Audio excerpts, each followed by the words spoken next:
ദാ നോക്ക്, 8 ഇട്ടാലേ ലൈസൻസ് കിട്ടുള്ളൂ. 8 പൊട്ടിയാ തിരിച്ച് ഓട്ടോയില് പൊക്കോണം. 8 ഇടുമ്പോ കാല് നിലത്ത് കുത്താനോ വണ്ടി ഓഫ് ആവാനോ കല്ലുമ തട്ടാനോ പാടില്ല. അങ്ങനെ വല്ലതും ഉണ്ടായാ തിരിഞ്ഞു നോക്കാതെ വീട്ടിൽ വിട്ടോണം. തരികിട കാണിച്ച് ലൈസൻസ് കിട്ടുന്ന ആരും വിചാരിക്കണ്ട. എന്താ നിങ്ങളുടെ പേര്? സ്മിത. വെറും സ്മിതയില്ല, തർക്കുത്തരം സ്മിത. നിങ്ങൾ ഏത് വണ്ടിക്ക് ലൈസൻസ് എടുക്കാനാ വന്ന്? ട്രെയിന്. അപ്പൊ നിങ്ങൾ 8 അല്ല, അപ്പുറത്തെ പറമ്പിൽ പോയി 88 എടുത്തോ. രചന ആരാ? ഞാനാ. ബ്രേക്ക് ഒക്കെ പിടിക്കാറിയില്ലേ? ആ പോയി 8 ഇട്ടോ.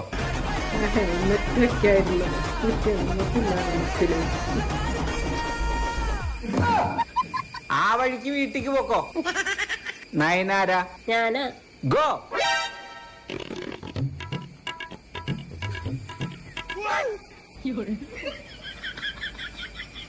Sir licence. ലൈസൻസ്